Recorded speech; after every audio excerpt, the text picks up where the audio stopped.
Hello viewers, welcome to another episode on Growing with Your Child. Today we will be talking about parenting, guilt and comparison. Parenting, guilt and comparison is a heavy combo. That stuff can eat at you quietly while you're just trying to survive the day. If you feel this, it usually means you care deeply. The parents who worry they're messing up are almost always the ones trying the hardest. Let's untangle the two pieces a bit.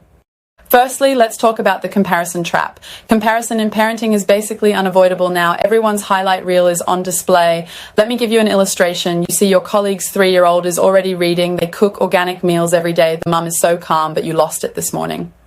Let me remind you the things behind closed doors you don't see, the meltdowns before the photo, the child who refuses those organic meals, the yelling that happened 10 minutes earlier, the help they have, family, money, flexible work, etc. You're comparing your behind the scenes to someone else's best moments. That's not a fair fight. You also need to understand that kids are wildly different in temperament, development speed, sensory needs, personality, and it's not a great factory line. One child talking early doesn't mean better parenting. It often just means different brain, different timeline, and different pace. Let's talk about the guilt voice. Parenting guilt usually sounds like, I should be more patient, I'm not doing enough, I messed them up today, your other parents handle this better. Here's the part nobody says enough. Good parenting is not about never messing up, it's about repairing after you messed up. For example, you lost your temper, you start by saying, I'm sorry I yelled, I was frustrated, but that's not your fault. That teaches accountability, emotional regulation, and how to fix relationships.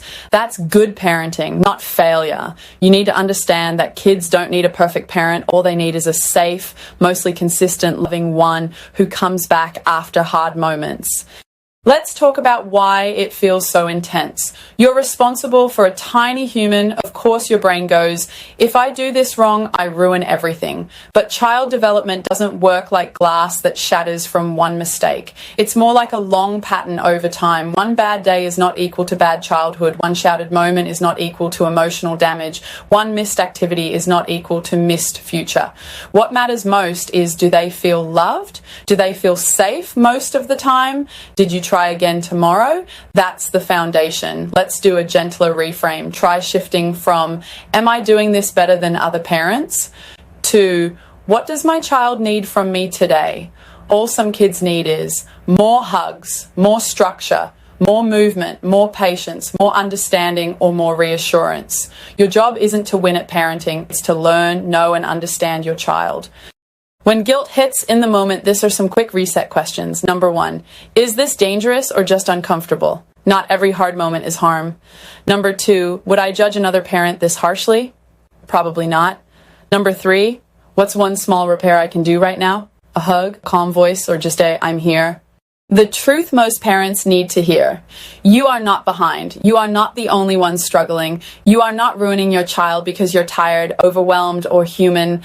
The fact that you even feel guilt means you're paying attention, and that matters. Parenting isn't a performance, it's a relationship. And relationships are messy, forgiving, and built over time.